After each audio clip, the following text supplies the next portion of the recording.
सोयराबाईंच्या महालातून शंभूराजे धाराऊसह पुतळाबाईंच्या महाली आले. पुतळाबाई देव्हाऱ्यातील राममूर्तीवर फुले चढवून डोळे मिटून हरवल्यागत पाटावर बसल्या होत्या. त्यांचे निवांतपण भंग होऊ नये म्हणून बाळराजे त्यांच्याकडे एकजोड बघत तसेच उभे राहिले. थोड्या वेळाने पुतळाबाईंनी डोळे उघडले. दोन्ही हात जोडून ते कपाळाला भिडवताना त्या काहीतरी पुटपुटल्या. पुढे होत पुतळाबाईंच्या सोनपुतळ पायांना हात लावावेत म्हणून बाळराजे म्हणाले, "आम्ही पायधूळ घेतो आहोत माँसाहेब." "उठा."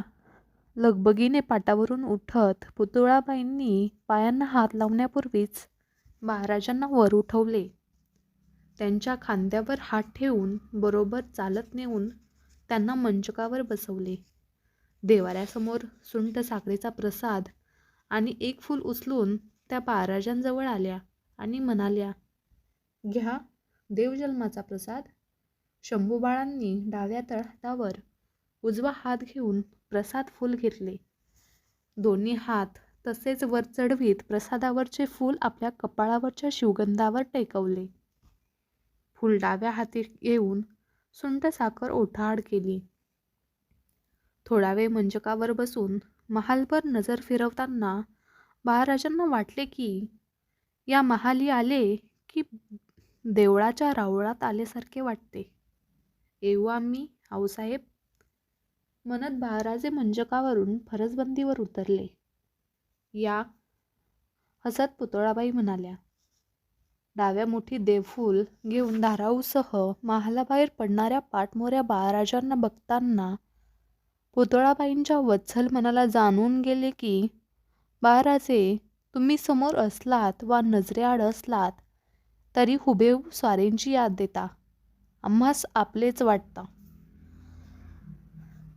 चिमणाजी आणि बाळाजी नरेरकर राजगड चढत होते. त्यांच्यापासून सर्जेराव जेते, नेताजी, मोरपंत, तानाजी यांनी घेर धरलेली राजांची पालखी गड चढून येत होती. पाली दरवाजावरची गड चढणीची नौबत दुडदुडली. जिजाबाई बाळराजांना घेऊन बालेकिल्ल्याच्या दरवाजापर्यंत राजांना सामोरे जाण्यासाठी आल्या. रामनवमी होऊन 5 दिवस झाले होते. कोणाच्या ध्यानी मनी नसेल असा अजब हिमतीचा हुन्नर लढवून राजांनी शास्तखानाचा कोलदांडा एकाच झटक्यात पुण्याच्या तळावरून ओढून काढला होता. कोढणा सोडून राजे कात्रजच्या रानात गेले. त्यांनी पुण्याच्या उगवतीला नेताजी व मावळतीला मोरोपंत यांच्या घोडदळाच्या फौजफळ्या पेरल्या. चोखोट निवडक असे कुशल 150-150 पटेकरी संगती घेतले. वेश पालटून खासे राजे आणि त्यांचे धारकरी एका लग्नाच्या वऱ्हाडाबरोबर रणहलंग्याच्या तालावर लेझीम खेळत पुण्यात शास्तखानाच्या ऐन घोटात घुसले. लाल महालाचा कोपरानकोपरा माहीत असलेल्या राजांच्या बालपणीचे खेळगडी चिमणाजी आणि बाळाजी बरोबर होते. रमजानच्या उपवासाने शास्तखान आणि त्याचे खिदमतगार रात्री निसूर होणार हे राजांनी केव्हाच हेरून ठेवले होते. मध्यरात्रीनंतर एका खिडकीचे कुसव उकलून राजे चिमणाजी आणि बाळाजी यांच्या संगती पाठीवर नंगी हत्यारे पेटवलेले मावळ्यांच्या फळ्या घेऊन लाल महालात घुसले. कापाकापीला तोंड फुटले. बेभान झालेले राजे दालनामागून दालने टाकीत शास्तखानाच्या ख्वाबगाह म्हणून निवडलेल्या दालनात घुसले आणि टप्प्यात आलेला शास्तखान एका वारात जीवे घ्यावा म्हणून राजे डोळे विस्फारून हत्यार उचलवून टाकोटाक वार केला. पण खानाने तेवढ्यात जीवाच्या आकांताने खिडकीतून छलांग घेतली. राजांनी केलेला वार खिडकीची मेहरब पकडलेल्या खानाच्या हातावर सपकन उतरला. त्यांच्या 3 बोटाच्या बिन्नीच्या पेराचे कडके करून हत्याराचे पाते लाकडी मेहरबीत रुतले. मेहरब लाल करीत खानाच्या बोटाचे फेर फरसबंदीवर उतरली. "या अल्ला!" म्हणून भयानक किंचाळत ठिबकत हात झटकीत खान भिंतीच्या कडेकडेने वाकून पसार झाला. खानाचा बच्चा अब्दुल फत्ते या छाप्यात जीवे मारला गेला. जनानखान्यातील कैक रंगीत बाहुल्या अंधारामुळे मावळ्यांनी गफलतीने कापून काढल्या. काही मावळे धारकरी कामी आले. या धुंदळीची खबर भोवतीच्या गोटाला आता लागते आहे हे हेरून राजांनी साऱ्यांना परतीची इशारत केली. गनीम भाग गया, शैतान की नस्ल पीछा करो, दिन दिन असे म्हणत राजांसह मावळे धारकरीच लाल महालाच्या पिछाडीने बाहेर पडले. कोंढाण्याच्या रोखाने बेभान दौडू लागले. पाठलागावर पडलेल्या गनिमांच्या घोडदळाला हूल देण्यासाठी काही बैलांच्या शिंगांना पेटते पलोते बांधून ते बैल राजांनी कात्रज घाटाच्या रोखाने पेटाळायला लावले आणि राजे आडवाटेने कोंढाण्यावर सलामत पोहोचले. लाल महालाच्या या छाप्याची हवी तशी छाप शास्तखानावर पडली. तिसऱ्या दिवशी पुण्याचा तळ जयवंतसिंगावर सोपवून शास्तखानाने दास्त घेऊन पुणे सोडले.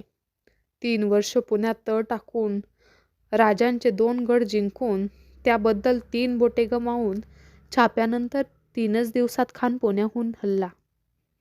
बालेकिल्ला चढवून आलेल्या राजांनी पुढे हो जिजाबाईंच्या पायांना हात लावला. शंभूबाळांनी पुढे येऊन राजांना आजानुबाहू हाताचे बोट पकडले. त्यांना छोटेखानी हातपंजा आपल्या हातात घेत राजे हसून म्हणाले, महाराजे, आम्ही अख्खा नारळ काही काढता आला नाही उडव्याबाहेर, फक्त शेंडीच हातास आली. शंभूबाळांच्या शिवगंधाला आठी पडली तसे राजांनी हसत त्यांची छोटी बोटे अत्यंत ममतेने हळुवार थोपटली आणि लाल महालातील शास्तखानाच्या हातची बोटे कशी कापली याची हकीकत त्यांना सांगितली. वैशाखाला उन्हे तावनीला पडली. एक सकाळी बालेकिल्ल्यावरच्या पटांगण चौकात गोमाजी बाबा महाराजांच्या काळ्या घोडीव दगडी मलखांबावर दशरंग फिरकीचा सराव देत होते.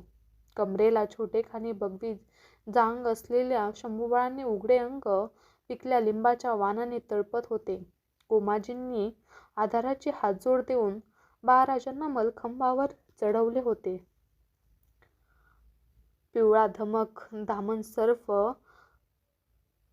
कळीच्या सोटावर गरगरते चलाक वळसे परत चढावा तसे शंभूबाळ दशरंग फिरत मलखांबाचा बुंदा पार करीत सरासर वरच्या टोकापर्यंत चढले.